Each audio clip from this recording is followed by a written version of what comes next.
excuse me. The one thing I'm not very good at, and so I'm not going to do it, is I'm not good at reading questions in the chat while I'm presenting. So if someone wants to put a question in the chat, someone else is going to have to flag it and interrupt and ask me, because I just can't watch that while I'm presenting. But I don't mind if someone else wants to keep an eye on that, and if people have general questions that they're comfortable asking.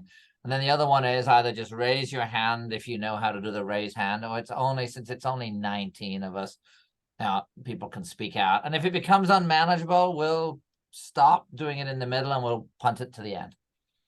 And then the other thing, Terry and I sent my presentation to Terry. I have no problem with that being shared. People can have it. Thank you.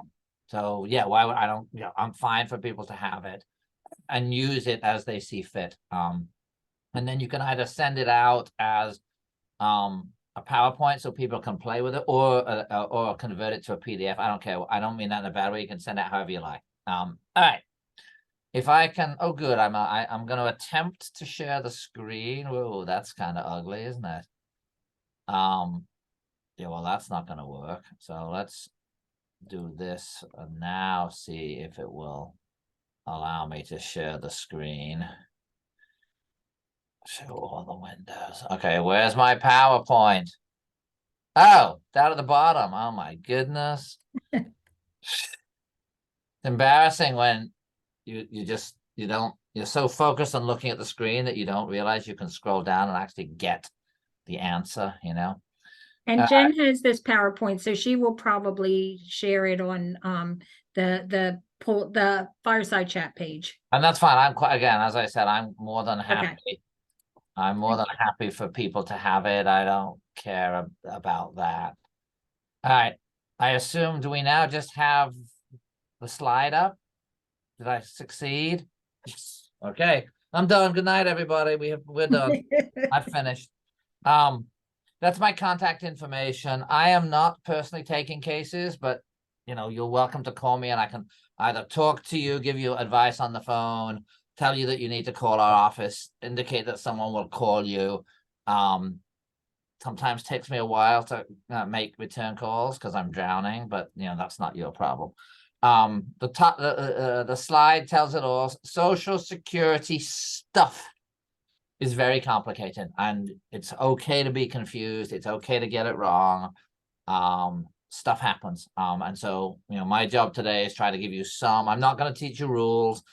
Couldn't possibly teach you the relevant rules today. But it's to give you some idea of what the basic programs are and things to think about when you're doing this. John, I want to stop you and tell you we can see like your next slide. So we're seeing your view, the presenter's view. So how do I make, yeah, you tell me how I. It's fine unless you have notes written in there that you're like. I don't know. I don't do that. And I don't want them to see my. Yeah, no. I appreciate. I don't have any notes in it. It's all You're good. fine. You're fine. I think we're all okay with it. Yeah, I'm okay with it. Yeah, okay, good. No, I don't. Yeah, no, I don't have notes. No, I don't have any notes, and I certainly don't have any embarrassing notes in there. So we're all good. But thank you for letting me know about that. I wasn't sure about that. All right. They make mistakes all the time, every day. DSS is mostly, we're not talking about them today, but you may as well hear about them. That's the Department of Social Services. They do bad things to people all the time, not necessarily intentionally, but I will tell you they are just, the two of them between them are two of the most inept agencies I have ever dealt with. And you just have to understand making mistakes is par for the course. But that being said, you cannot afford not to deal with them, right? The only thing worse than sort of having to deal with it is ignoring it. If you ignore them, bad things will happen. So, this is got to open the mail. I mean, I know it's basic, but you can't let it sit there for weeks and weeks and weeks and months. Bad things happen if you do that. A lot of this is fairly obvious, but I think it's important to sort of have a, start from the beginning of this. It's not quite a full-time job to have to deal with this agency, but it is a lot of work. And the place to start is you've got to open their mail. even though some of them are like, 50 pages of nonsense. And you have to learn how to read their mail and translate it from the gobbledygook that they put in their letters to something that's useful. And that's a whole trick in and of itself. And the other thing is, for the most part, don't freak out even if you get nasty grams. Do not freak out even if you get nasty grams, even if they tell you they're taking all the money away, even if they tell you you owe them $50,000 or $60,000, don't freeze and just quit and think, oh my goodness, we see clients all the time with these horrible notices, and most of the time it is either completely fixable or mostly fixable. So it is not the death and destruction that it looks like on the first notice. So don't just give up and think you can never resolve it, and understand they make mistakes all the time. Some of it's not their fault, right? One of the big reasons they make mistakes is they have too few staff and they have too much paper. They have more work to do every day than they can possibly do. And you may ask, why is that?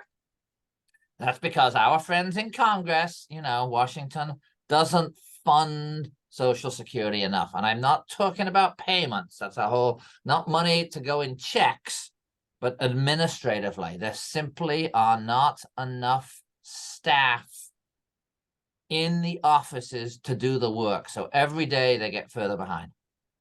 And it's incredibly frustrating for recipients. And then they do stupid stuff that makes it worse than it has to be. But even on a good day, they're getting further behind. And you just have to understand that is part of the reality of dealing with them. They are understaffed and they have too much work to do.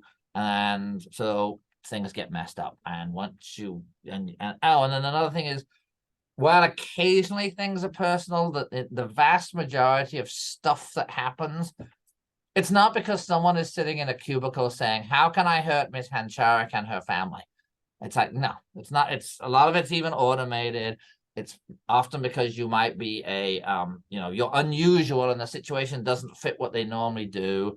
But almost never is someone sitting, ooh, I'm going to get them. That's just not, it may seem like that. And you may be getting letters that are getting you, but it's not because someone in their office is deliberately trying to do it. So don't, even though it's personal and because it's your check or your family member's check, and you need that check to meet life's necessities, you need to deal with it like a business, and don't think of it as a vendetta against you, because it's so rare that is the case. Okay, here's a big one. Probably not for you folks, because you got to tell them when you move. This is why I'm going to just tell you a little story about unintended consequences, because I think it's important to understand stuff happens and they do things and people don't, and it leads to results that they had no intention. Back in the day, and I've been doing this work an awfully long time, for about 35 years, people used to get paper checks. So when you got a paper check, of course you told Social Security when you moved, because if you didn't tell them, you wouldn't get a check. Now, because almost nobody gets a paper check, many of our clients don't realize that they need to tell Social Security when they move, because they're going to get their check anyway. And then if they don't tell Social Security when they're moving, and then Social Security sends the letter to their previous, dear John, we need you to give us information. If I don't tell them I've moved, I don't get the letter, and then my check gets cut off, and I don't know why, because I don't get the letter because I didn't tell them they moved. So updating information is really important, even if it doesn't immediately affect the check. These should be obvious, particularly I'm going to tell you living arrangements for SSI. Not sure how many of you are with families where someone gets SSI as opposed to Social Security, but particularly on the SSI side, the specific living arrangements, and by that I mean, how much is the person paying for shelter? Are they paying rent? Are they paying their share of household expenses? All of that is relevant in figuring out how much of an SSI check they're going to be. So if any of those things changes, you got to be telling Social Security so that they can either fix it, increase it, or reduce it. So again, one of the things is, when you're getting benefits from SSA, they're going to be in your business, particularly if it's SSI, because it's a financially needy based program. There They're in your business. They're allowed to be in your business. It's annoying as everything, and people feel violated, and it's an intrusion. I'm sorry, but that's the game. You don't have a choice about having them in your business. And again, don't take it personally. They're in everybody's business. This big one. Work. It's a huge issue for both on the SSI side, on the Social Security side, depending on the person's disability. We're going to talk just a tiny bit about work. I'm happy to, if people have got questions about it when we get to it near the end, we can talk a little bit more about work. Work's a big deal. And we see lots of cases where people get cut off because they, quote, have worked too much. Yes, I know. Keep copies, get receipts. Don't be giving them original papers. Don't be sending them important documents in the mail. Do not send them original documents in the mail unless you're willing to get them lost and never get them back. Just don't. They'll lose them. You know, the more there's a rule. There is a rule, which is the more important the document is, the more likely they will lose it. Yeah. Get receipts. If you're giving them stuff, get a receipt for it. And, you know, if you're taking them papers, yeah, because they lose stuff all the time. And then here's a big one. Do not wait to get help. Don't come to me 6 months after they sent you the nastygram and says, oh, I got this 6 months ago. And now I'm not saying we can't do anything 6 months down the road. There are a lot more options if you come when you've got right away. When you've got the bad notice that says they're cutting you off, the earlier you look for help, the better, because it gives you, there are more appeal options. There are ways so it's not an emergency. And then generally speaking, our motto: appeal now and think later. And it buys time. You can always withdraw appeals. It buys time for you to get stuff together to try to win, especially in SSI land, where if you appeal now, they don't cut the benefits while they're dealing with it. So, fighting the system is always important. And the first thing, did they send you the first question I ask people is, what's the date of the last notice you got from them? To see if we're within the appeal time. And it also just buys you time to get them what they need. Most of the problems are fixable. Not all of them, but most of them are fixable. Okay. Questions about that so far? Are we good? Okay.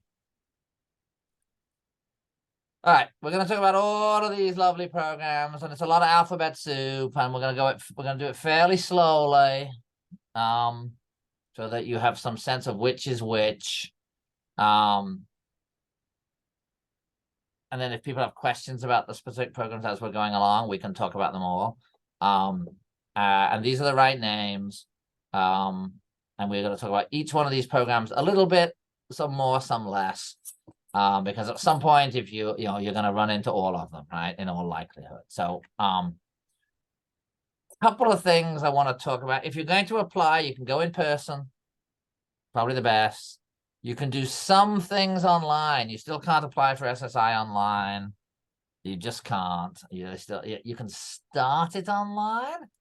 But you can't actually finalize it online, or you can start a claim by calling the toll-free number. I do want to talk a little bit about this number for lots of reasons.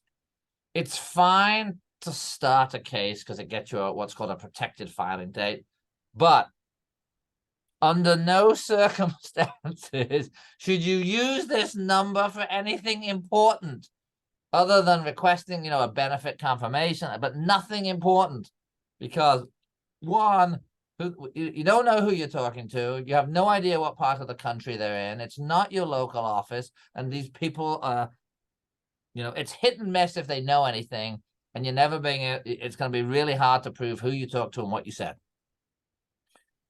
What you have to do is you've got to call the local office. If you don't have their numbers, I can tell you, you can get them either by talking to Terry, because I can send them, or here's a little trick. If you go to what's called the SSA office locator, SSA office locator, And then there's going to be a website that's going to say, do you really, really, really want to know? Yes. The answer is yes, you really want to do. And then it's going to tell you to put in your zip code. And then you put in your zip code and it's going to tell you your local office. And most importantly, it's going to have a toll-free phone number and a fax number for your local office. There are 3 offices in Delaware. And I know some people also go to the one in Maryland right across the border. The 3 in Delaware are in Newcastle/Wilmington, Dover, boo-hoo, and Lewis, slightly less boo-hoo.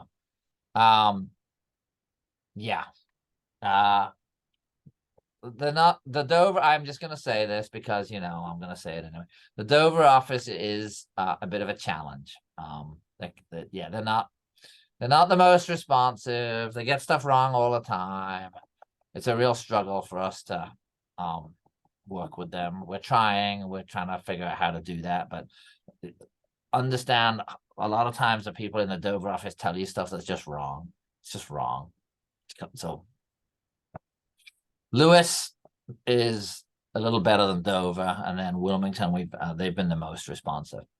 But again, you've got to get their local phone number. It's a toll-free number.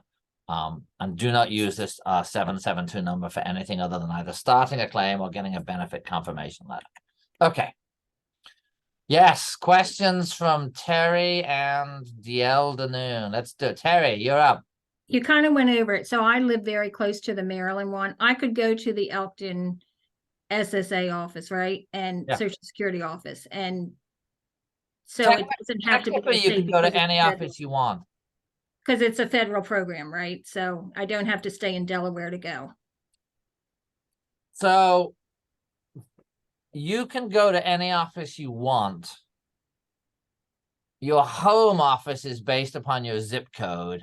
And it could even be that one. So sometimes so depending on what is going on, they may actually know more about your case than the other office. But yeah, you can absolutely walk into any office you want. And that's one other little thing. If you are the representative payee for somebody, but you don't live with them, the local office is the representative payee's address. So we often have cases where adult child, they have a payee, but it's not an adult child who's living with the parent, they're living somewhere else. And the office that is responsible for the case is the office where the payee lives. But yeah, can you go into any office if it's easier? And will they actually communicate appropriately between offices? Who the hell knows? But that's just a separate problem. Yes. Can you go into any office? Yes. Next, somebody else has their hand up. DL Danoon. Or maybe not. Because if you remember, when I was talking about can everybody hear me? If we were to do calculations on data on that table, if we don't use I can hear you. aggregate So I'm down in Dover. I've had a couple cases here up in Wilmington. What's the other way we can do? I was just wondering, I am not hearing you well because either there's something else in the background or something's. So if we're using, say, psychological world temperatures. What about now? Sounds like we have a television in the background from somebody attending. So one of the things I will ask, since I probably should have said, there we go. If you're not talking, put yourself on mute so that then the background noise doesn't funnel in, if you can. All right, now let's try again. What about now? Perfect. Okay. I turned the TV down a little bit. So my question was, if I am in Dover, right? That's where I currently live. But if I want, is it possible that I can have all my Social Security, I should say SSI, so I don't get Social Security, information be transferred up to Wilmington instead, or do I have to? It has to stay in my local office. But you have to. You can go to whichever office you like. But that'll be if you're in Dover and you go to the Wilmington office, they'll probably fuss at you, but they still have to deal with you. They can't stop you from, they can't say, get out of my office because you should be in Wilmington, you know, but they may be a little, they may be annoying about it, but you can go to whichever office you want. You don't actually have to go to your local office.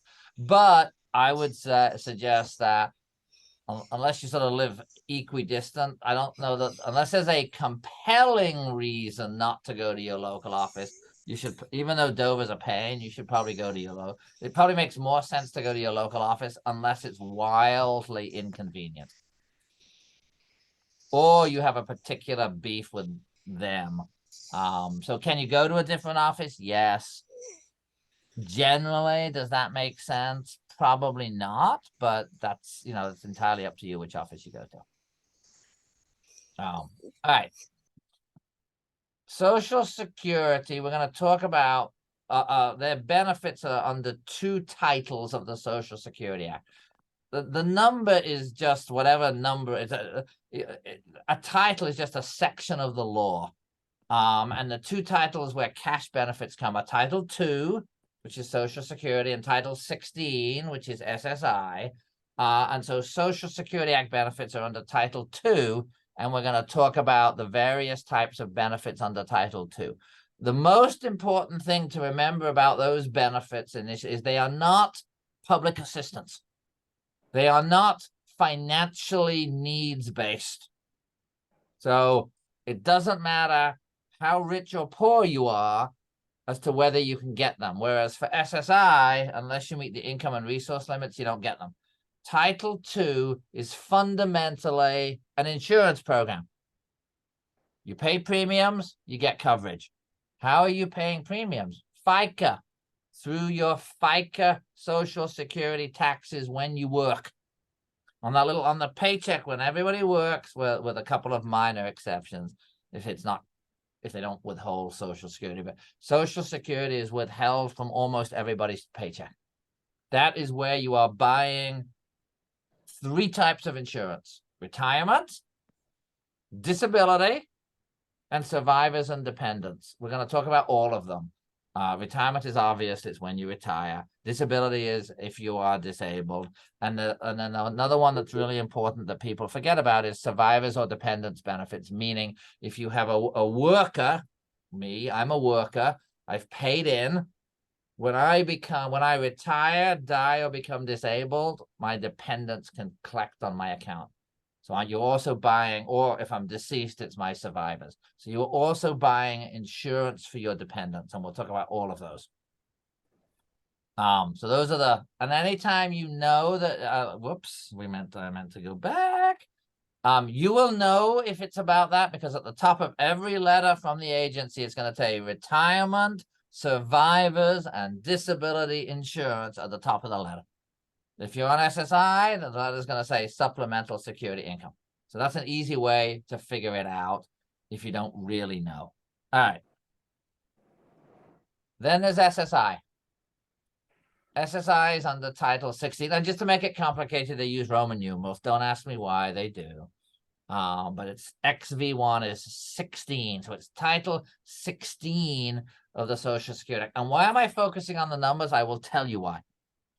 If you go to the Social Security office, there are 3 types of workers in their office. There are service reps who sort of are not, they just sort of they're the very front desk and they figure out where to send you.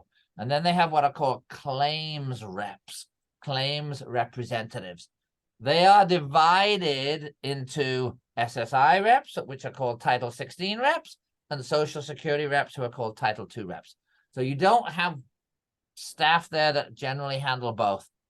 They're either one or the other, and they're either a Title 16 rep or a Title 2 rep. And I will tell you, they barely talk to each other. So it's not like, so if you're talking to the right, if you're getting SSI benefits, there's not much point in talking to a Title 2 rep because the Title 2 rep doesn't usually know SSI rules. And if you're on SSI, there's not much point in talking to a Title 2 rep because they don't know SSI rules. Okay. SSI, Supplemental Security Income, SSI. Most important part of this, needs-based program, meaning you got to be low income and low resource. You basically, to be blunt, you have to be poor. And the rules are so draconian that you have to be very poor. And so that is a needs-based program for people who are only get a little bit of Social Security, as in it's under the SSI amount, and who are elderly or disabled.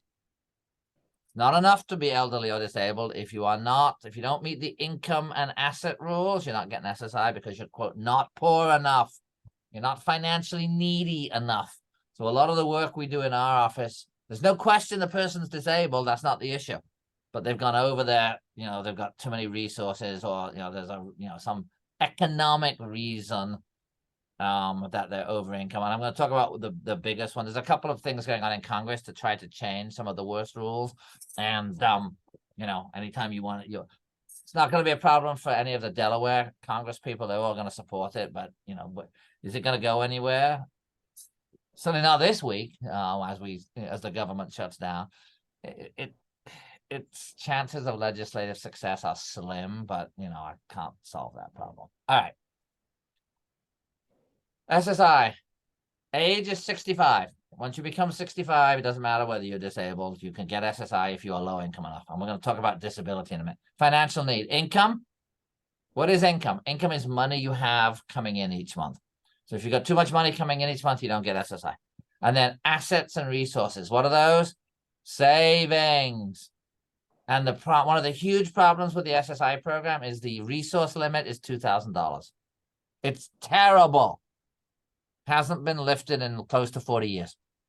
And yeah, $2,000. And some people say, oh, is that $2,000 in the bank? No, you cannot take it out of the bank and put it under your pillow. It still counts. It's $2,000. Do you have $2,000?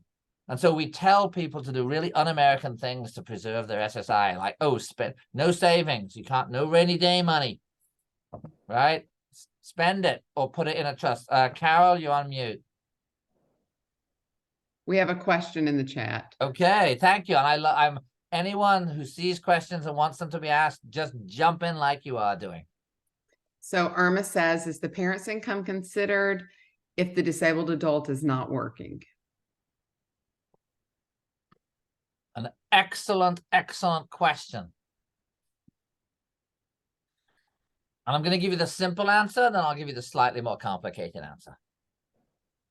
Parents' income is not deemed to children when they turn 18. Below 18, absolutely. If I have a 6-year-old, they're counting my income. Once the child turns 18, and deeming is just a fancy word of saying we count the income even if you don't give it to them. So parents' income when the child is a minor is deemed to the child. So that, look, me, right? I'm a middle-class parent. My child, if my child had disabilities and was a minor, could not get SSI because I'm not poor enough. Once the child turns 18, the parental income does not automatically count. Now, if the parent gives child money, that absolutely counts. So if the parent is giving the child a check for, $500, $1,000, whatever a month, that income is going to count. But parental income does not automatically count against children once they turn 18. There is another issue, which is they may reduce the check if the child is not paying their fair share of shelter expenses. I'm probably not going to talk much about that today, but that's different from deeming the parental income. So again, absolutely, in many families, you have a child with disabilities who can't get SSI when they're a minor, but as soon as they turn 18, absolutely, they can get on SSI because the parent's income doesn't automatically count anymore. And if it's childhood disability benefits or disabled adult child benefits, those are under Title II, and it doesn't matter how much money the parent has. So this is, remember, SSI only. Parental income is only automatically counted until the kid turns 18. And once 18, different game. And yes, there are lots of young adults who probably should be on SSI, but the parents weren't thinking about it because the child wasn't eligible before age 18, and they didn't understand that as soon as that kid turns 18, your income doesn't count. Okay. Thank you. Was there another one, or was that it for now? That was it? Okay. All right. I'm going to define disability for you. It's a technical edition, but you need to understand what it is. So there are different definitions for adults and children. And there's a whole, process for deciding if they meet the test. So for child, it is a medically determinable, just that means it's an impairment that has a diagnosis, physical or mental, which results in marked and severe functional limitations. In other words, it's got to be pretty serious. And that is the definition that applies to children from age 0 to age 18. Once you turn 18, adult definition. Unable to engage in substantial gainful activity. That's their fancy word for work. So unable to work because of a medically determinable impairment, meaning there's some diagnosis of something, which is expected to last 12 months or result in death. So it can't be temporary, right? You break your leg and you're laid up for 6 months, you're not getting disability because that's not expected. It's not expected to result in death, and it's not expected to last 12 months. So there's a severity requirement, meaning it has to stop you from working, and there is a time requirement. It has to be permanent, but that's defined as 12 months. You don't have to wait 12 months. It has to be expected to last 12 months. Okay. There is a lot of litigation and over this. Lots of people apply and get denied, and there's a whole area of law, and there's a whole series of private lawyers, especially, who represent people to win their cases. Not going to talk about that tonight, but that's a whole other area that we could spend hours on. And what is the standard? How do you meet it? Why do they keep turning people down? Why are they such a terrible agency? We could talk about that for like 3 days. But if you get turned down because they say you're not disabled enough, understand they get that wrong all the time too. All right. What can it be? People ask me frequently at big community events, well, can someone get disability for, and then they'll name a something, diabetes, heart problems, mental health, whatever. The diagnosis does not actually give you the answer. It's about how severe is the actual condition of the person. So it can be any physical or mental problem or combination, with one exception: ongoing substance abuse. You cannot get disability if the reason you are disabled is ongoing substance abuse. Doesn't mean that people who have substance abuse problems can't get disability. Just means that ongoing substance abuse cannot be the reason for getting disability. It used to be, back in the day, before, I'm going to date myself, back before 96, substance abuse was a legitimate basis for disability, but Congress zapped it at the beginning of 96. And so now, if the reason you are disabled is substance abuse, ongoing substance abuse. So what's the distinction? I'll give you I've done a lot of cases involving alcohol. Long-term alcohol use causes brain damage. Brain damage is irreversible. If you've got brain damage from substance abuse, you can get disability based upon brain damage, because that's not based on current use, that's past use. But ongoing, and then the trick in the cases, or the difficulty, is trying to untangle that. Again, complicated legal issues, but bottom line is, except for substance abuse, physical, mental combination, so long as it affects you enough, so that it's not actually meaningful to ask for people to, can I get it for diabetes? Can I get it for asthma? Can I get it for a heart condition? Can I get it for a blood condition? Can I get it for a cancer condition? The answer is yes, but the diagnosis itself is never going to be enough. Okay. Very, very important. Any child getting disability gets reevaluated at age 18. Every single one. Now, do they jump all over it necessarily right at the spot that they turn it? No. Could be 6 months down the road before you get the little nasty gram. Dear Ms. Schrader, we are letting you know that we are reevaluating your child's disability. Every child, when they turn 18, is going to get reevaluated under the adult standard. And you have to cooperate. Some of them will be easy, and some of them will be difficult. And when I say easy, depending on the disability, it's not going to be difficult to show that the child now meets the adult standard. A lot of them are quite difficult, particularly where, you know, the child got on as a premature baby and they've never looked at them before that, and here we are, the child is 18. You know, who knows whether, you know, or you got on at age 5 for bad asthma, and now at 18 it's not so bad. So some of these cases can be extraordinarily difficult, and some of them, you know what, they're going to get cut off. Social Security can also reevaluate children before they turn 18. So, for example, if you get on because you're a premature baby, a premature child, they're supposed to reevaluate you at like age 2, I think. Do they always do it? No, they don't always do it, but they're supposed to, and they can reevaluate at any time, which makes sense.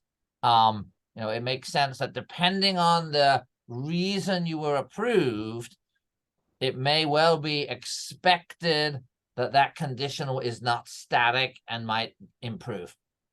So the process of being reevaluated, we really don't have a legitimate, I would say they can't do that. How they actually do it, separate question. So every kid gets evaluated at 18 as an adult, and they could have been reevaluated before. Adults periodically get reevaluated. And again, depending on the nature of the disability will affect how difficult a process it is. I can give you an example. I have represented families who have children and then becoming adults with Down syndrome. They're not getting much review because if your child has Down syndrome and now as an adult, that's going to get approved in about 3 minutes because it's an easy one for SSA to evaluate under their rules. On the other hand, we did a case recently for a woman who was put on disability because she had breast cancer. And 7 years later, her breast cancer is in remission. She's not getting ongoing treatment for her breast cancer, and you can understand why SSA is asking, well, are you still disabled because of your original diagnosis? We managed to keep her on because by this time she developed a whole slew of other disabilities, but you can understand why in a case like that, they would want to reevaluate whether the person was still disabled. There's a whole, again, separate standard of review, all sorts of rules about those. Not really going to go into that today, but understand that if you're on and they're trying to take it away from you, saying you're no longer disabled, you can keep the benefits on while you fight about it. And that's just a really important concept to understand. You can keep your benefits on, and often for a couple of years while you are fighting about whether you're still entitled. If you ask quickly enough. So remember way at the beginning I said, act early. Yes, there are appeal deadlines. You need to not miss them. Okay. That's re-evaluation. How much do we get? On SSI, how much do you get? You get the magnificent sum, I'm joking, of $914. That is that's the maximum. People are expected, and individuals expected to live on that. It's outrageous. It's about 75% of poverty for one person. But that's the maximum amount you can get on SSI. And if you have any other income, it'll be lower than that. That is what many of my clients are expected to live on any month. It's disgraceful. You cannot, and there is no part in the country where you can rent legitimate housing for $914 a month, for less than that. You cannot live on what they give you. And do I have a good answer for that? No, I'm just going to get on my little soapbox and tell you time and again, it's disgraceful. This is how the federal government treats low-income, low-resource people with disabilities and low-income seniors, right? 65, $914. And then if you have any other income, they'll cut it. So that's the maximum you can get. It also comes with Medicaid, but this is the amount that we're talking about. And it's a little, when you do disability work, success is getting someone $914. It's a little twisted. It's a bit of a twisted world, right? All right. Very important group that gets missed, not necessarily in the community of folks on this Zoom, but in the wider community. Two terms that technically apply to different things, but it's the same individuals. Childhood disability benefits, CDB, that's the benefits. The person is a disabled adult child. So a disabled adult child is eligible for childhood disability benefits. Those terms are used interchangeably. But what are we talking about? You have to be an adult, so over age 18. You have to become disabled before age 22. So this is for quote disabilities that begin during the developmental period. You don't have to have applied before age 22 because they can do a retrospective look. I'll give you an example of what I mean by that, an easy one, just so that you understand. You collect on a parent's account, Social Security account, when the parent becomes eligible through one of three things: retirement, disability, or death. Note, if you get married, you lose the benefits unless you marry someone else on Social Security. And it is not needs-based. The amount you get has got nothing to do with financial need. It's based upon how much the parent gets. So let me give you an example of why you might not be eligible until much later. I'll go back to my parent with a child who has Down syndrome. Child is not getting anything before age 18 because they're not financially eligible. At some point after age 18, the child gets on SSI. Child is can't get money on a parent's account because the parents are not eligible themselves yet. They're working. Well, they're not working, but they're not retired or disabled or deceased. At age, when the child turns 40, one of the parents retires. At that point, this now disabled adult child can start collecting on whichever of those parents has retired. Disabled adult child collects childhood disability benefits. And it can be a fairly significant amount of money. It's 50% of the parent's amount, and it's 75% if the parent is deceased. So this leads to some complicated things. I have a family that I'm working with, 2 parents, child. Father retires, child starts collecting on father's account. Mother retires, and mother has more earnings than father, so child gets more on mother's account, so child flips over to collect on mother's account. Father then dies, and 75% on the father's account is more than 50% on the mother's account, so the child flips back to the father's account. So you can see how this can become complicated. And the families need help navigating these things. And then sometimes they have to reevaluate disability, and it's a bit of a hot mess.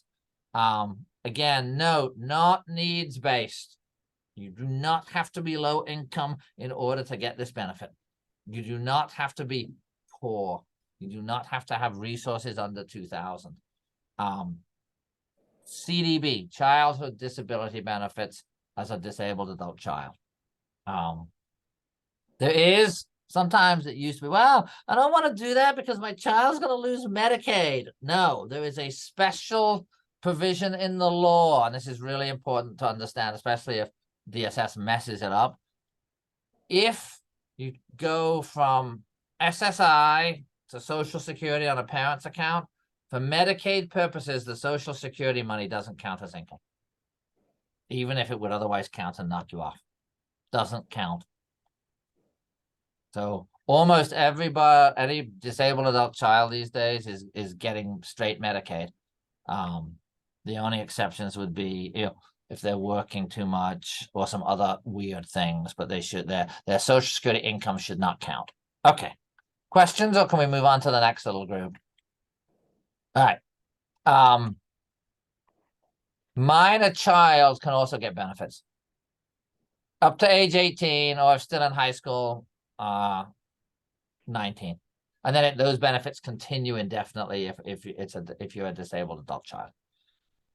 So that's just sort of, for children of deceased, retired, or disabled wage earners, they can collect as children, minors, without regard to disability. The disability aspect of it is for so it continues once they're adults if they have a disability. Widows and widowers, spouse or divorced spouse. This is a good one. Lovely divorced, divorced former spouses. So you represent, you have a woman who has an ex-husband, bad ex-husband, very bad ex-husband. She hasn't seen him in 20 years, but she was married to him for 10 years. When he dies, she can collect widow's benefits. We love telling people they can collect on deceased ex-spouses. The rule is the marriage has to have lasted for 10 years. Two types of widow's benefits, 50 and disabled, or based on age at 6 day.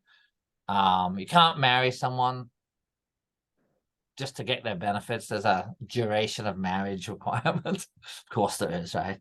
And relatively recently, but it's within the last 7 or 8 years, same gendered spouses are now covered.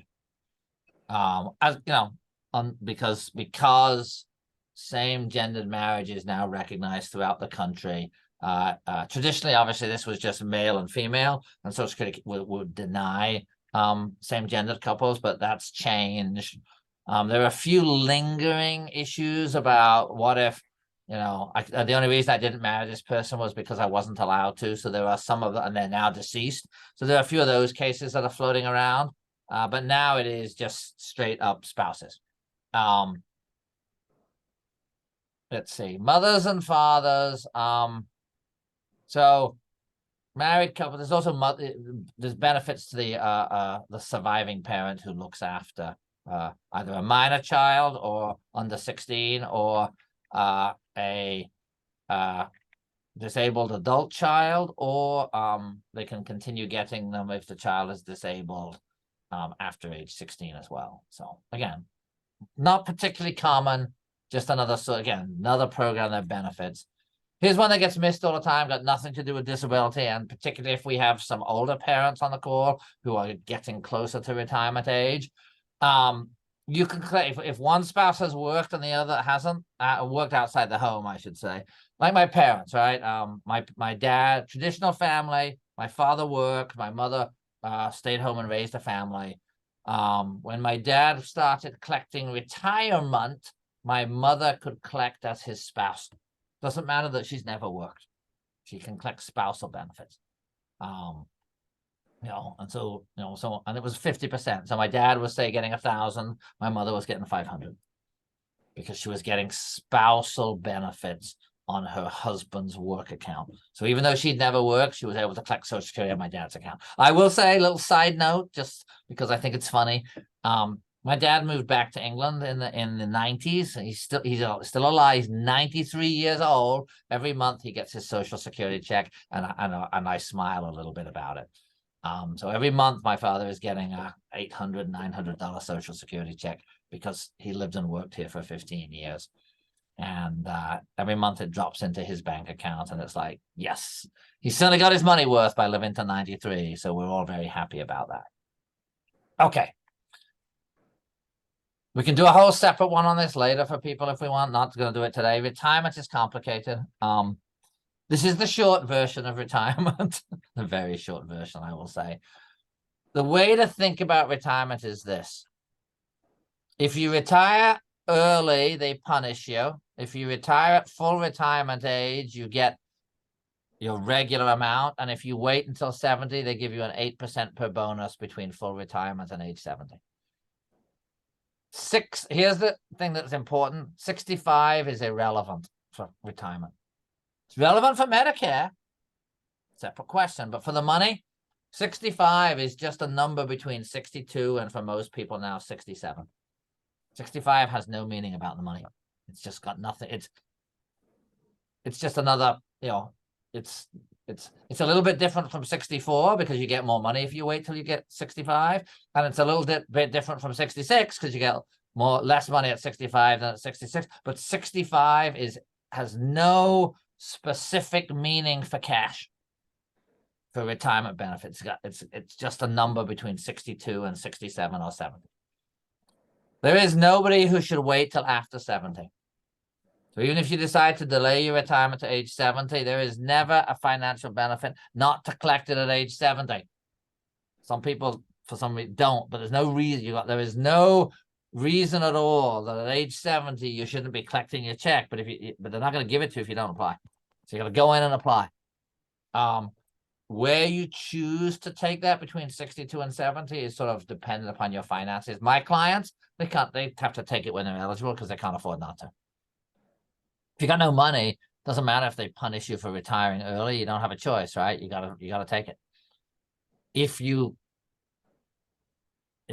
don't need it at 62, there are advantages to wait if you think that you have a long life expectancy.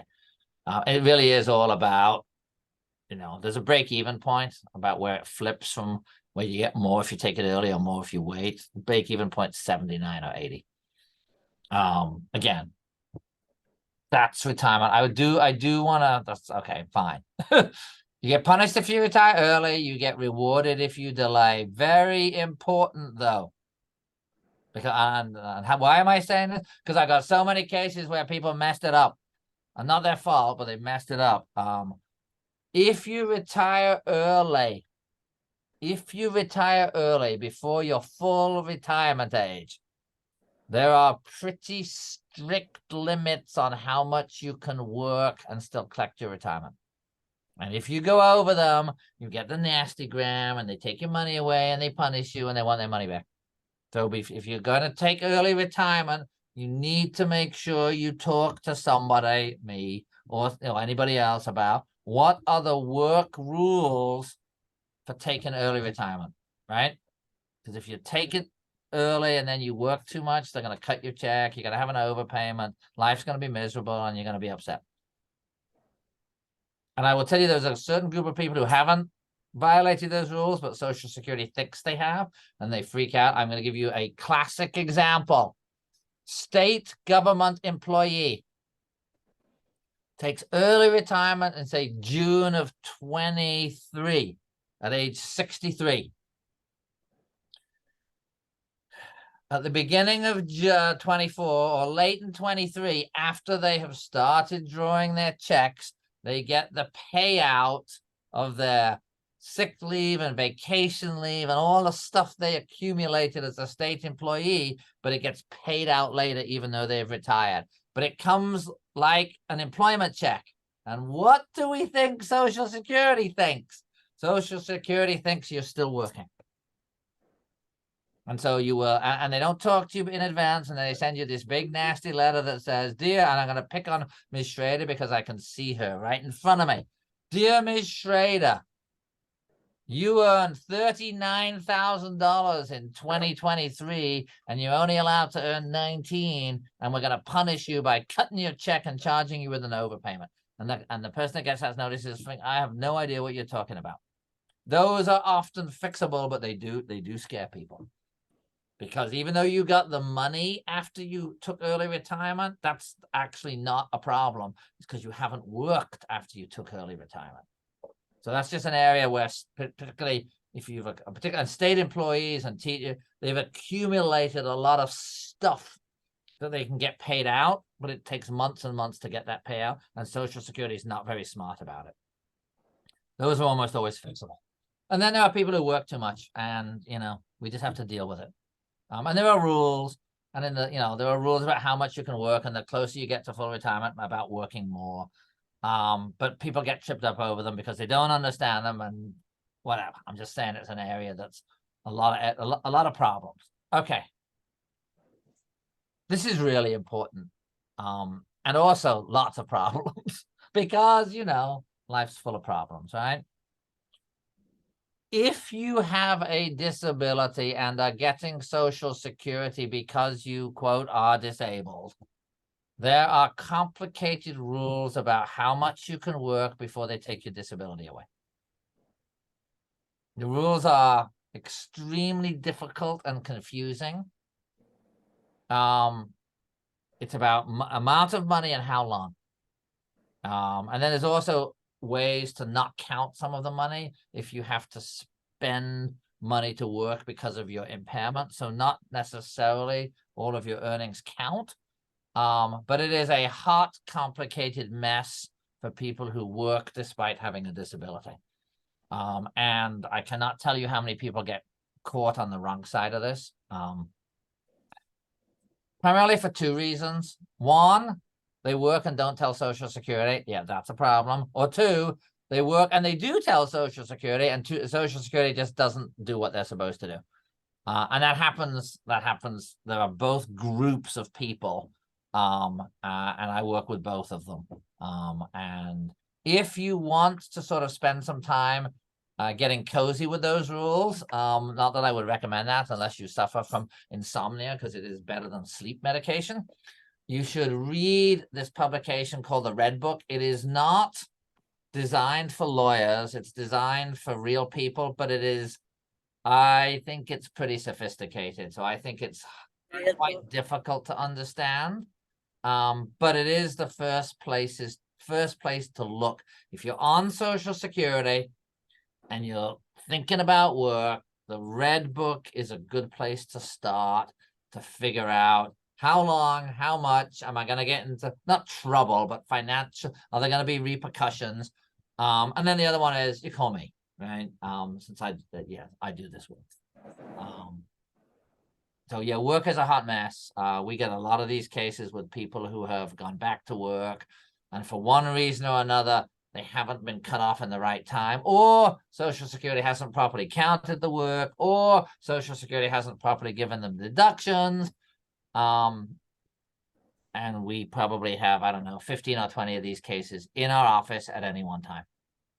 This is a big, big problem for people who have a disability, but are able to work some, and then they work, quote, too much. Because if you work beyond a certain point, they're going to take your disability away, regardless of your physical and mental impairments. It's not about your condition. It's about, are you earning too much money? And this is just it's just a big area where there are problems. Again, this is all about, this is about Title II benefits, not SSI. SSI is a much easier thing to deal with. And the big problem with it on the Social Security side, it's a cliff. If you work $1 under the amount, you get to keep everything. And if you work $1 over, they take it all away. So that's why it's such a burden, is it's one of these cliffs. I mean, I have clients and I tell them, look, if you reduce your earnings by $50, you'll be just fine. Until you get to, so that's for Social Security disability, childhood disability benefits. SSI, totally different. There, it's what I would call a slide. And so you have the issue, but it's for every $2 that you gross, they'll cut your SSI by $1. So you're still better off working. And even if they take you down to 0, you're still considered an SSI recipient. So it's just less severe in terms of the penalty, because it's not one of these, I go $1 over and I lose everything. It's for every $2 that you make, they'll cut your SSI by $1.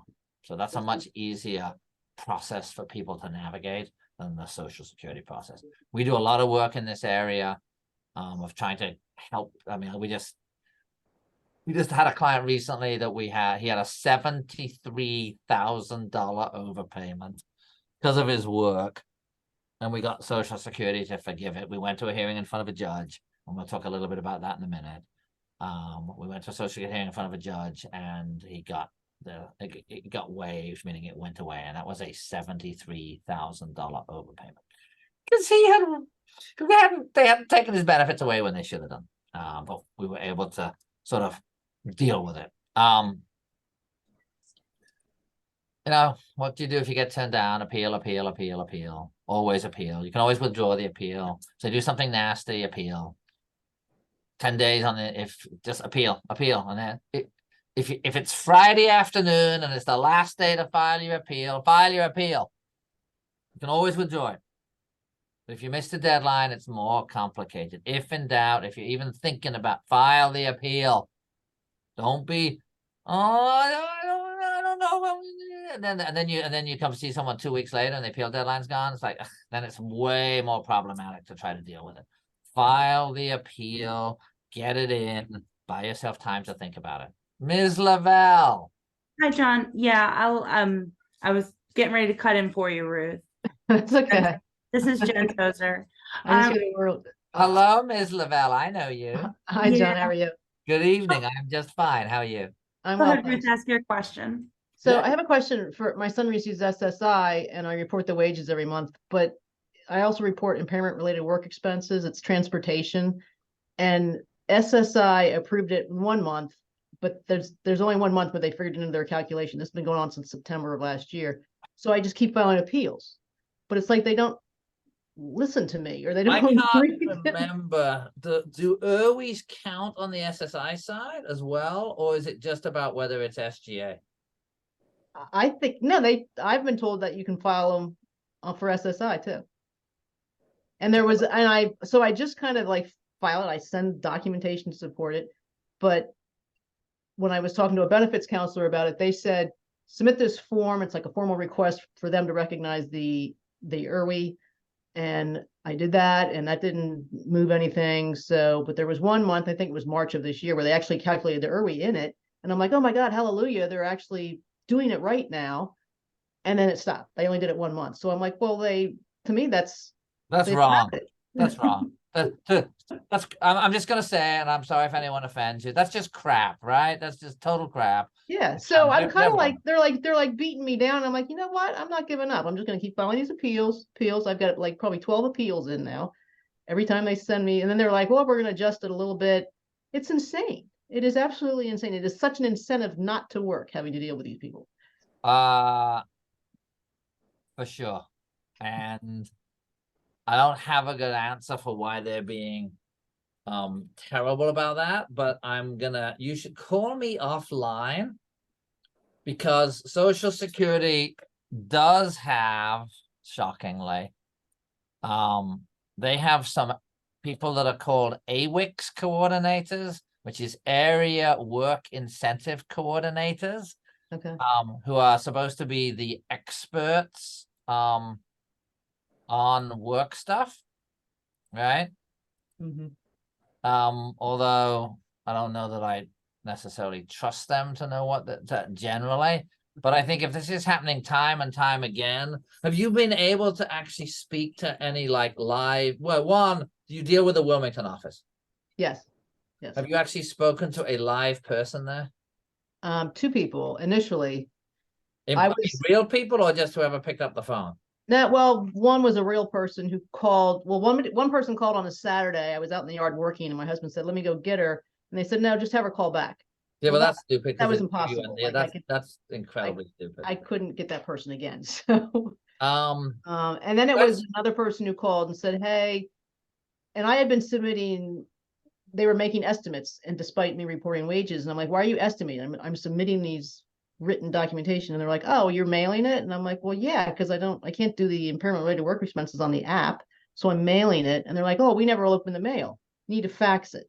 So I'm like, "All right, and I'll fax it." So then I kind of got through that, but then they're like, "You're not sending the payment stubs." I'm like, "Yes, I am." So it's insane. My only tip is I go into Social Security about 45 minutes before they have to close, and they're going to see me because they want to go home too. So that's don't need. So why don't you and I have a conversation offline about that, and we will do a little bit of yelling to fix this, because, and I will say, so lots of points. One, as I said at the beginning, they screw stuff up all the time because they're stupid. And I don't mean the individuals are stupid. As a bureaucracy, they're stupid, right? It's a stupid bureaucracy. And this is not a personal attack on any one worker. Just like any other big agency, public or private, they have some horrible people, they have a few great people, and in the middle they got a great big blob of people who are neither horrible nor great. So this is not a personal attack on the individual workers, but they're an incompetent agency. However, because of the work I do, I actually have some buttons we can push at the field office if they're really stupid to make them fix it. And so you and I this would be a case where you and I should have a conversation, and we should have me or someone else in our office represent your son through you, if you're his pay, whatever, to fix this, because it's total BS, right? Okay. Hi, John.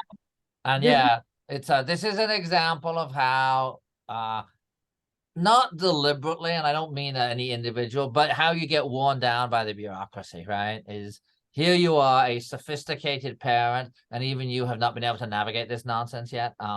And you haven't given up, but this is how people get worn down, right? Imagine if you weren't as on, many of my clients, they just give up. They completely give up because they don't have the strength to deal with it. It's simply outrageous, and it's terrible. God, Right. no, I'm not, terrible agency, does terrible things to people with disabilities. Yeah. We'll stick it to them, right? We'll go get them. Okay. I will note something else on SSI. If everything is being done properly, SSI has what is called retrospective budgeting. What does that mean? What that means, and this is particularly relevant for your son, Ms. Lavelle, is the income in month 1 determines the check in month 3. Right. So, and that's what that does is if they look at it timely, it means they're not constantly going to be issuing overpayments and underpayments, because it gives them a month and a half to set the next month's one up. I'm not saying they do it, but that's why, that's sort of the whole thing. It's called retrospective budgeting. If, however, you earn enough income to not be eligible in a given month, they do cut you off right away. So that's an exception to retrospective budgeting. So it only applies if it's about the amount of the check. So if particularly for, not necessarily for your son, but I have clients, God knows, it's unfortunate, they work different hours every month.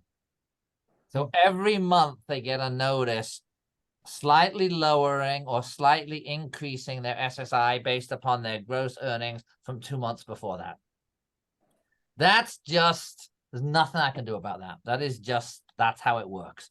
The IRWI thing, that's just outrageous. I will work with you and we will see what we can do about that, because that's just unforgivable that they are that incompetent, right? Yeah. It's not entirely surprising, but We have Nothing. another question in the chat. Good. Nancy, do you want to unmute? And just to set the stage, it's why can't you go to SSA building and apply for SSI? You can. You just can't apply online for SSI. Right. Nancy, I'm right here. okay, great. So I went to Social Security to apply for Christopher. I was told that I couldn't start the process before he turned 18. So I waited till after he turned 18. I went to the Social Security building.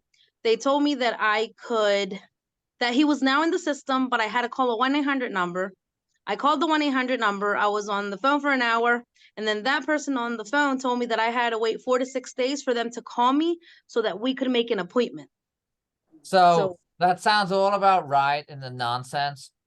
It is not true that you couldn't apply before 18, but if your family income, meaning your income, was too high, and when I say too high, I mean too high under their rules. It does not mean you are a rich person, but you absolutely could apply for your son when he was 10, 11, 12, 13. But if you were over income or resources, they're just going to deny it because you don't meet the financial guidelines.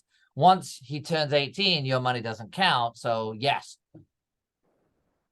you're going to get a protected filing date of the date you started. And then because they are so backed up, you don't get an actual appointment until 4 to 6 weeks later. But the claim date is the date that you went in and protectively filed it. Yes, it's infuriating. Yes, I can't fix it. So is that date going to be, because the person there told me that it was going to take 4 to 6 months to figure out if he was a person with disabilities. And from the time they decided that he was a person with disabilities, that's when he would start getting, I guess. No, that's because they're stupid. So let me tell you, and maybe it's just they're not good communicators, and I'm sorry to be, I'm not frustrated at you, Ms. Lemus, just trust me on this one. So you go in and apply today, right? Today, you go in and say, I'm applying for SSI, and you get a protected filing date of today. And then it takes them 6 months to gather all the records and do all the blah, blah, blah, blah, blah, blah, blah, blah, blah. And they agree, and I'm sorry, is it your son or your daughter? It is my son. All right. And they agree that your son meets the disability rules and all of the other income and resource rules. Yeah, you are going to get benefits back to when you applied. So will I get benefits from the first day that I went to the office to try to apply, No, where they gave me the number? Probably. You certainly should, except it's not quite that. I want to explain how Congress nickels and dimes SSI people. And so I'm going to get on my little high political horse here because it's a bit of a rant. Before 1996, absolutely, it would have been from the day that you went in. And so let's assume you'd gone in on, I don't know, August the 10th, and you voted it was approved, he'd get a partial check for August and then full checks starting in September. Back in 1996, our lovely friends at Congress, parentheses, Newt Gingrich, changed the rules. So, and to put it on the backs of SSI recipients that you can only ever get benefits from the month after which you apply. So they nickel and dime you out of that first month. So if you went in on August, any day in August as your application date, you can't get benefits until the first month of payment is September. So what are they doing? They are literally nickeling and diming that first partial month on the backs of people who are by definition elderly, disabled, low income, and low resource. And it just is very distressing. But yeah, in each person's case, it's not that much money because it's a part of 1 month's check. But it is just an example of how I'm just going to say how Congress hates poor people. And I don't care who he is. You know, they're just they're saving on the backs of poor people, right? That's what they do. All right. Income, resources, and living arrangements. Tell me, my little thing is a little messed up here. Because I've lost something. Oh, did I lose it? Well, let's do this again. That's annoying. Yeah. That was me being stupid. Well, we're going to have to open that up again, aren't we? Let's try this again. Oh, dear.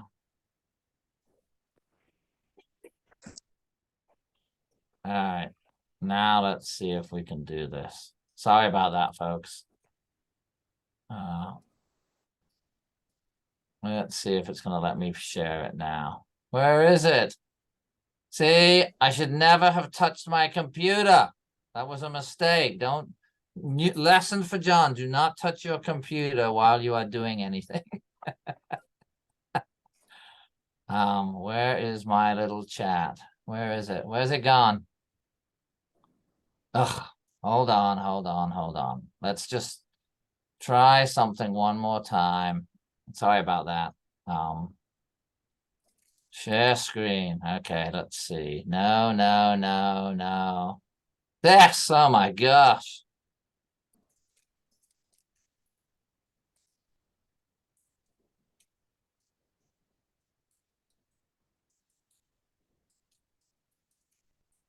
All right.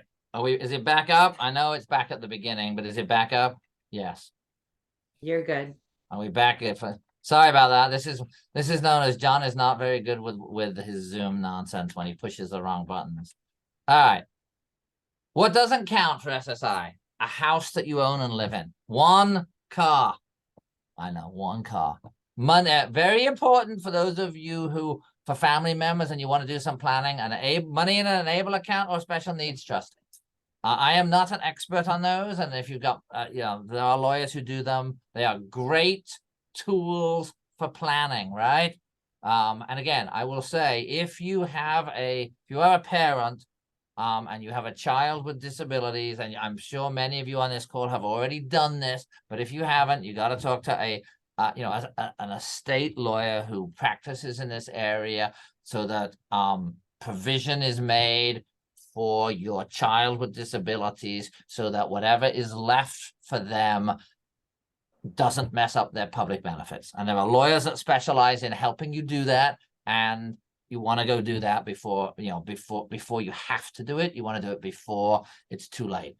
I will tell you again, I suspect most of the folks on this call have already dealt with this or started. I can tell you we encounter all the time adults on SSI who've inherited something that messes up their benefits.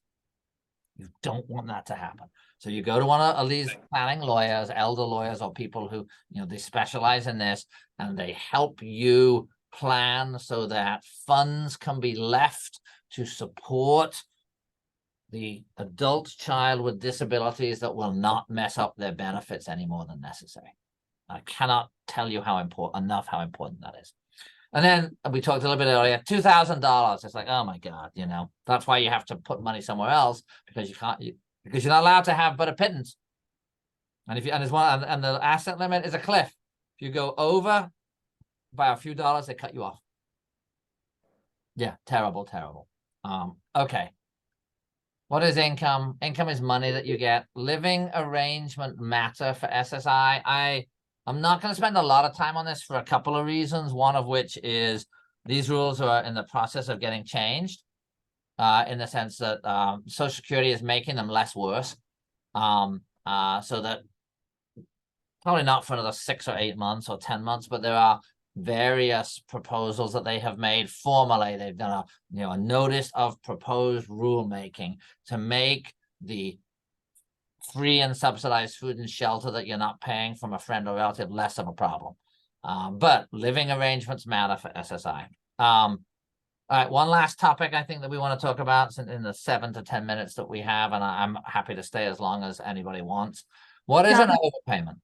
There was real quick about what you just mentioned, if those new regulations are for all states in regards to the living arrangements. So yes, when they become effective, they will be for everywhere.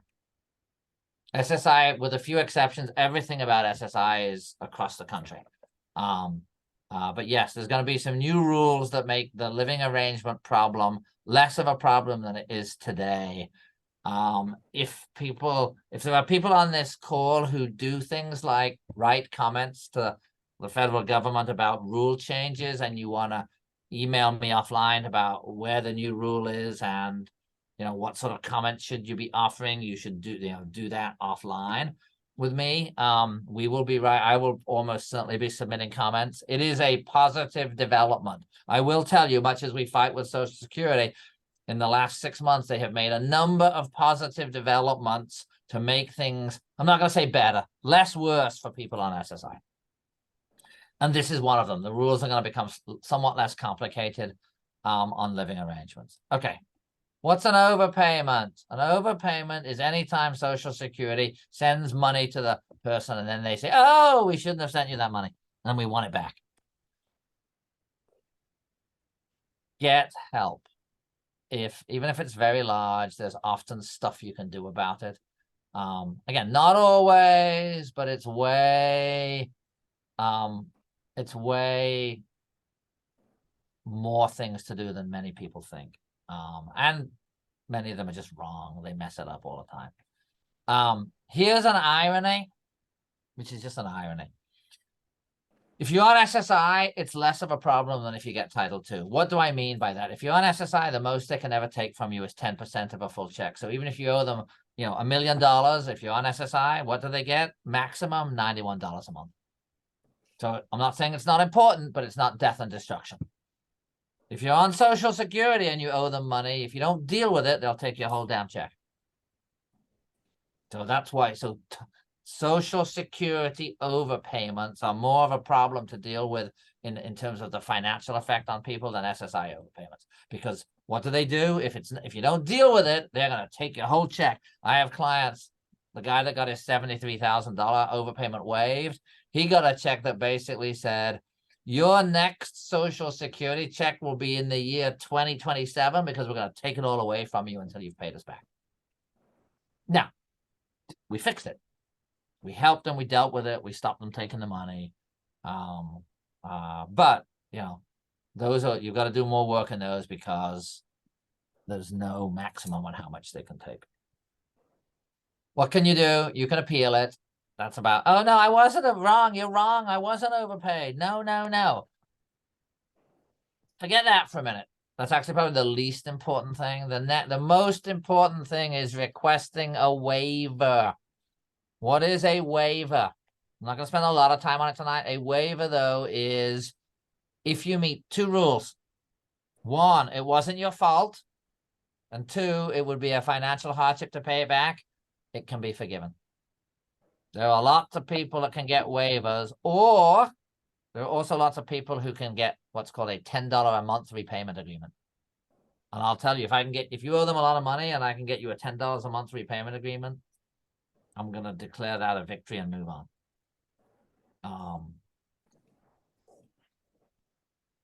you've got to be really persistent about overpayments. We do a lot of work on overpayments. We give people a lot of advice on overpayments. People freak out when they get them.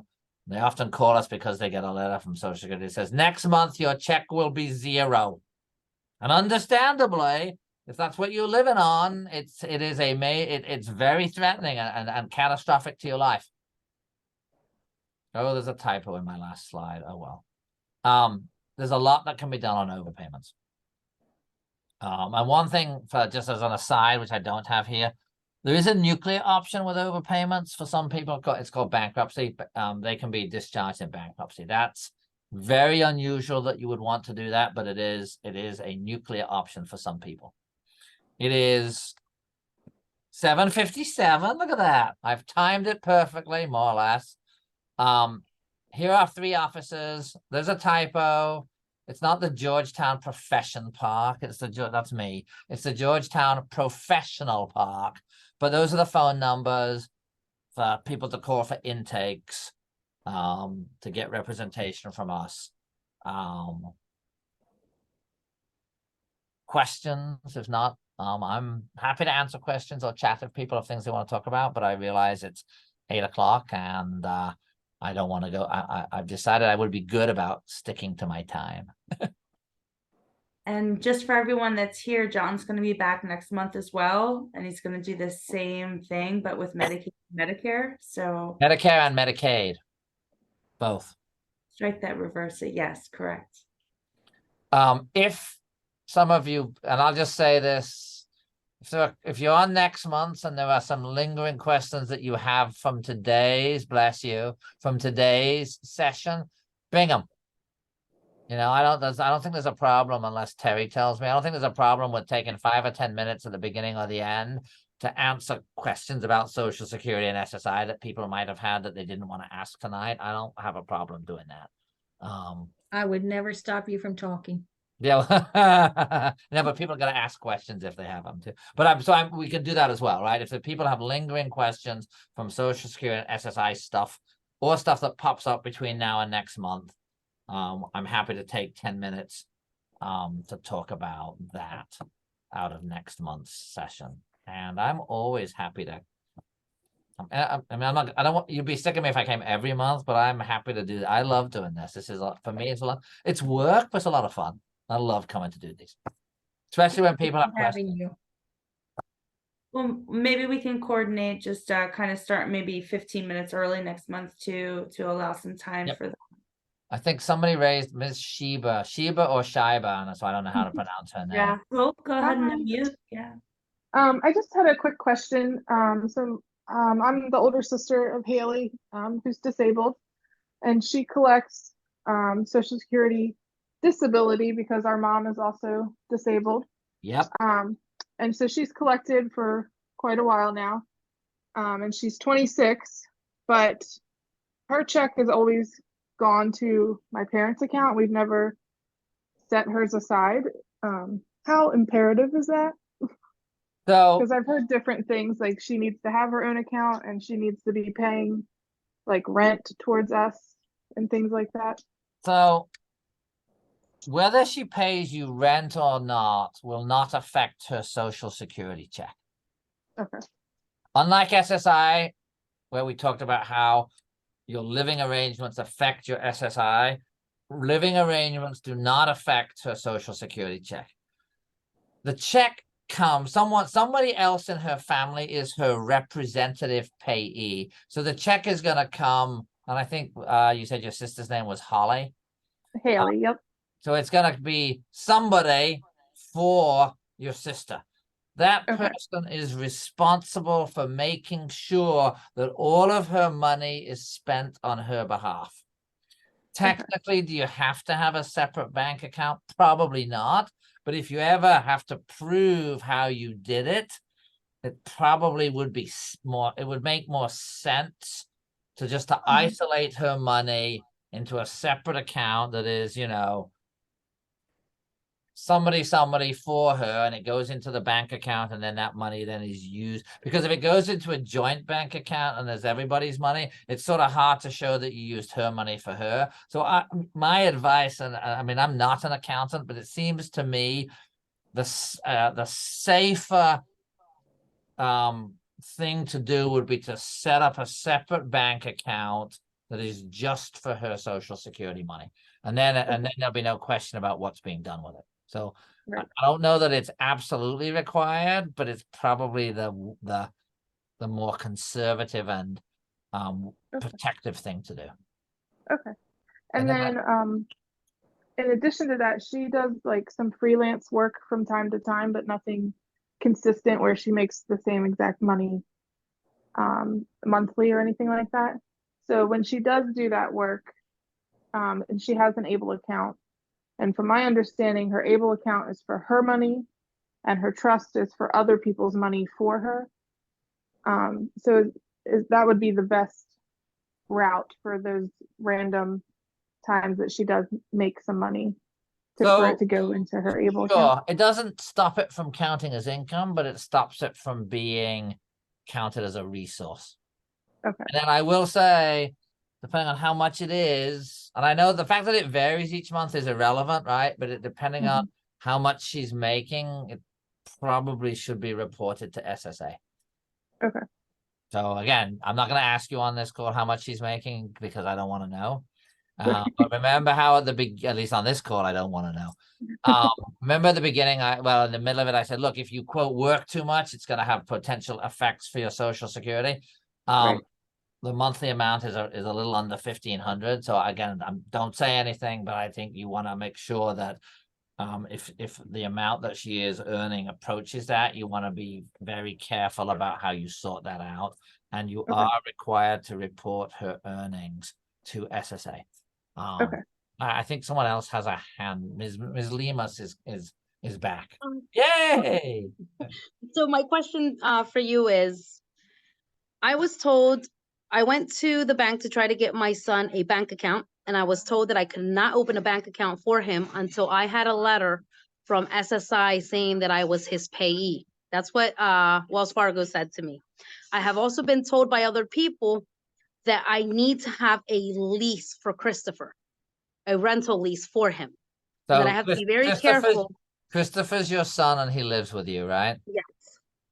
You absolutely need to have, you may not have to have a lease, but yeah. If he's living it with you and isn't paying for his shelter, you are going to get an SSI reduction. I can tell you that right now.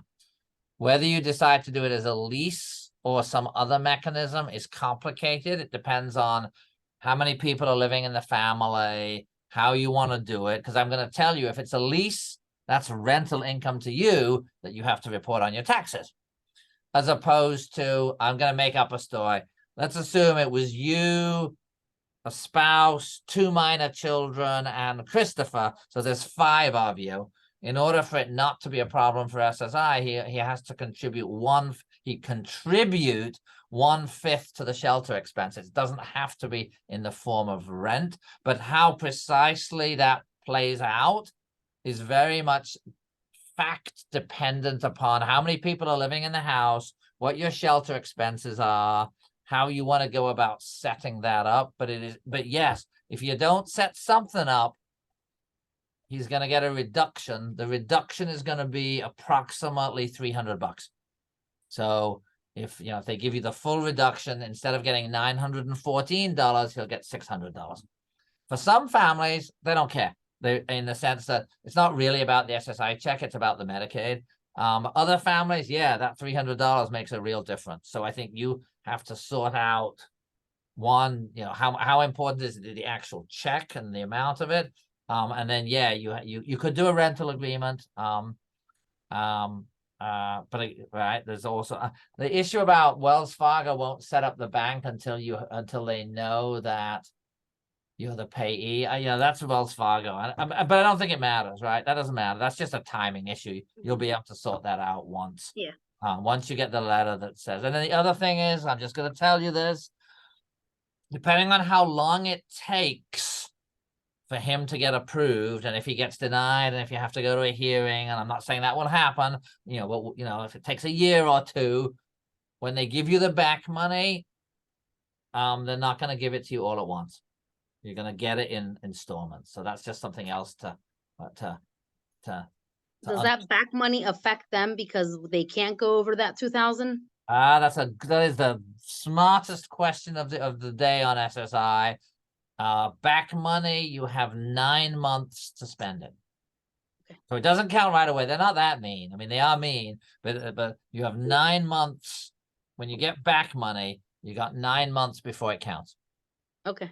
So yeah, but the Thank short you so answer much. is you got to spend it or put it in a trust, right? Or put it in an enable account. So there are places, and I don't, this is going to sound terrible and I don't mean it this way, but it's the best way to describe it. There are ways to legally hide money. And I don't mean illegally, right? It's a difference between, you know, estate and tax planning, which is totally legal, and evasion, which is illegal. And the goal of planning is to take money which would otherwise count against you and rearrange it in ways so that it doesn't count. And it's what rich people's lawyers do all the time. That's what tax lawyers do. And so there are ways to put money from where it would hurt your son to where it won't hurt your son. For example, an ABLE account or a special needs trust. And there's no reason why SSI people shouldn't be doing that just as much as rich people hire tax lawyers. So I have one more question. My electric bill is literally half of my mortgage, and it's because my son has 14 pieces of medical equipment. So my electric bill is always between $400 or $500 because of his medical equipment. My question is, can I put my electric under his name?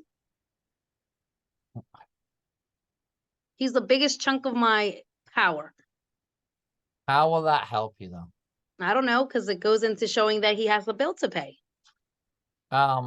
I mean, you don't need to put it in his name to do that. You can just say that he's contributing to the electric. Okay. I don't know that there's I'm not sure. I'm gonna push a little bit. I'm not sure that's in his best interest. Okay. Just checking, not to square away all my things. Well, yeah. And then depending on what disabilities your son has, it may not take 4 to 6 months, right? There are some cases that it's like, oh yeah. Again, I'm not asking, and I'm not. Well, he used to have SSI when he was younger, and when my income was lower. Once my income went up, he didn't get it anymore because of my income. So they know that he's very disabled.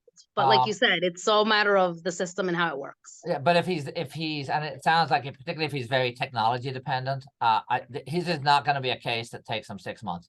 I hope not. It will be it should be quick.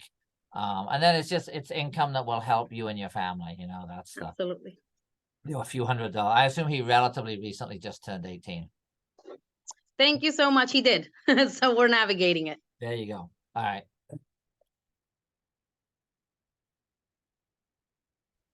Anyone else? Jody. Hi, I just wanted to offer a quick thanks. I know this information is always eagerly gobbled up by folks from our broader community within DDDS, and very excited for next month's installment, especially as we think about individuals who might be able to leverage dual eligibility for Medicaid and Medicare as part of their long-term planning. So I think that's going to be really exciting. I'd be remiss if I didn't offer at least a quick pat on the back for my state colleagues over in DSS. I think as you started at the beginning, there's a lot of complications from the federal government and from the state government in trying to navigate this. If individuals are encountering problems, I want to remind folks that there's an awful lot of work going on all across the state in all of these divisions. If you can't get the answer that you're looking for, please escalate it up. There are the resources that you have right on the slide right now. We are glad to partner with Classy. We are excited to have the expertise that we have access to here in the state of Delaware.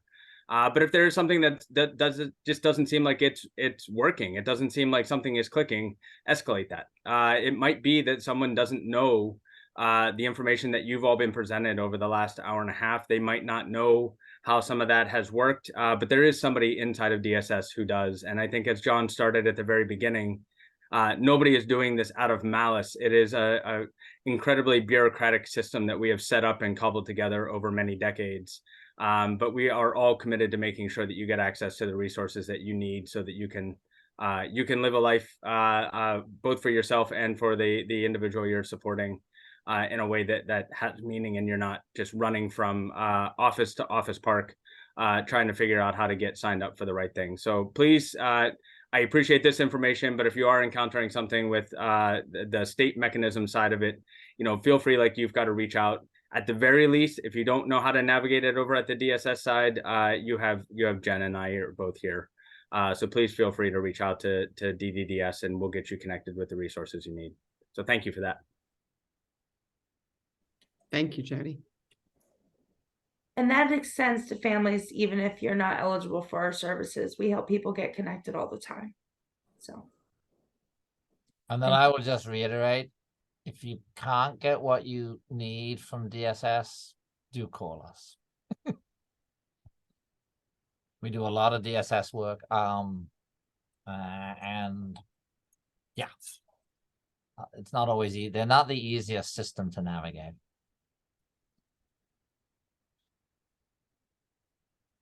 Well, thank you, everyone. We appreciate it. And John, we'll see you next month. We're looking forward to it. It's the last Thursday of the month. I believe it's the same registration, but we'll put it out there for you. Perfect. I'll see you all next month. Thank you so much. Bye. Thanks, everybody. Thank you. So Thank you, Bye-bye. everybody. Good night.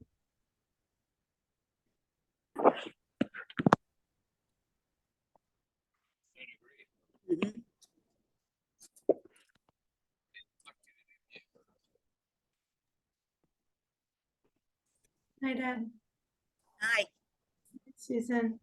I don't know how to get off. I'm sorry. I'm Yeah, using okay. Have a great night. you too.